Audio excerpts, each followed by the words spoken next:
Saudara-saudari yang terkasih, jumpa lagi dalam Pelita Hati hari ini, Selasa 24 Agustus 2021, Pesta Santo Bartolomeus Rasul. Bersama saya Romo Thomas Suratno SC dari Paroki Cilandak, Jakarta Selatan, mendengar dan merenungkan sabda Tuhan, yakni firman Tuhan yang tersurat dalam Injil Yohanes bab atau pasal 1 ayat 45 sampai dengan ayat 51.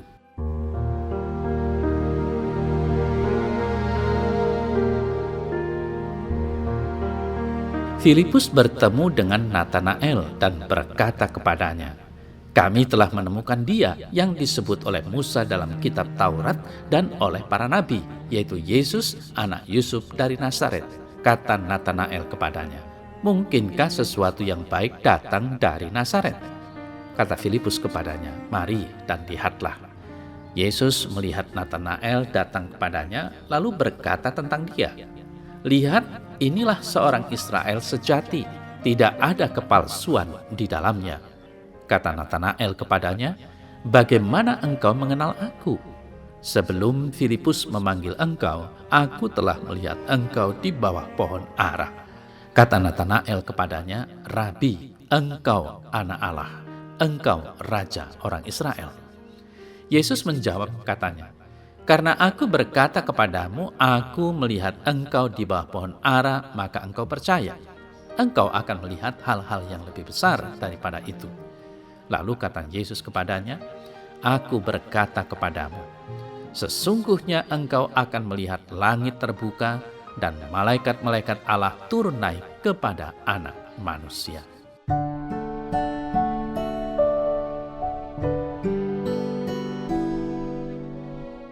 Saudara-saudari yang terkasih, Natanael atau Bartolomeus mungkin menjengkelkan bagi Filipus ketika diberitahu bahwa Filipus telah bertemu Yesus, penyelamat dunia dari Nazaret, kemudian berkata, "Mungkinkah sesuatu yang baik datang dari Nazaret?" Tetapi ternyata Filipus berkata kepada Natanael, "Mari dan lihatlah." Dan setelah melihat, Natanael pun akhirnya percaya. Melihat dalam Injil Yohanes memiliki arti atau makna yang mendalam. Orang yang berhati, berjiwa, dan berbudi baik ketika melihat sesuatu pada umumnya akan tergerak untuk berbuat baik. Ada yang tidak beres, segera dibereskan, yang tidak baik segera diperbaiki, dan seterusnya. Natanael begitu bertemu dan melihat Yesus, langsung mengimaninya sebagai anak Allah, penyelamat dunia. Saudara-saudari yang terkasih, kita semua yang dianugerahi mata tubuh baik alias tidak buta, kiranya dapat meneladan Natanael atau Bartolomeus. Lihatlah keindahan ciptaan Allah seperti manusia, binatang, atau tanaman. Misalnya manusia, entah laki-laki atau perempuan, entah cantik atau tidak cantik, entah tampan atau tidak tampan, entah kaya atau miskin, dan seterusnya. Lihat, mereka tidak hanya dengan mata tubuh saja, tetapi juga dengan mata hati. Maka Anda pasti akan heran dan terkagum-kagum betapa indahnya setiap manusia yang diciptakan sebagai citra dan gambar Allah. Saudara-saudari yang terkasih, kita dipanggil untuk melihat malaikat-malaikat Allah turun naik kepada sesama atau saudara-saudari kita, alias apa-apa yang baik dalam diri sesama kita. Percayalah bahwa baik dalam diri kita sendiri maupun saudara-saudari kita, apa yang baik lebih banyak dan dominan daripada apa yang jelek atau jahat. Saudara saya terkasih, tanggapan Natanael, "Mungkinkah sesuatu yang baik datang dari Nazaret?" lebih daripada sekedar komentar sinis atau suatu pernyataan ketidakpercayaan. Lalu kenyataan Natanael menerima undangan Filipus untuk bertemu dengan Yesus ini menggambarkan dia sebagai seorang pribadi yang terbuka bagi kebenaran. Nah, saudara yang terkasih, reaksi Yesus akan kedatangan Natanael semacam pernyataan, "Lihat, inilah seorang Israel sejati, tidak ada kepalsuan di dalamnya." Keterbukaan Natanael sungguh mengesankan bagi Yesus. Yesus melihat sedikit sekali sinisme, rasa curiga, atau prasangka dalam diri Natanael. Orang yang satu ini tidak bersembunyi di belakang kedok bila mana berurusan dengan orang-orang lain. Sebaliknya, dia berbicara kebenaran secara belak-belakan dan tidak mengharapkan apa-apa sebagai ganjaran.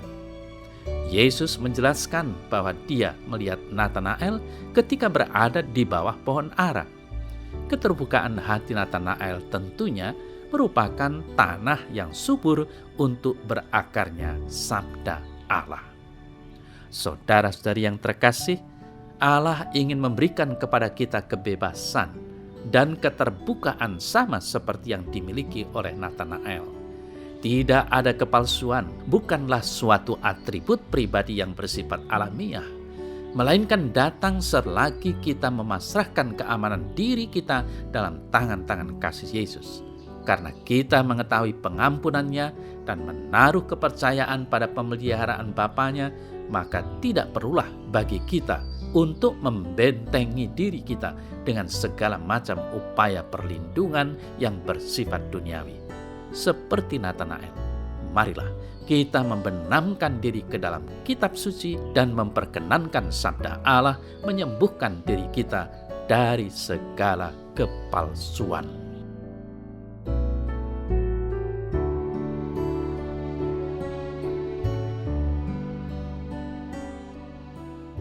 Dalam nama Bapa dan Putra dan Roh Kudus.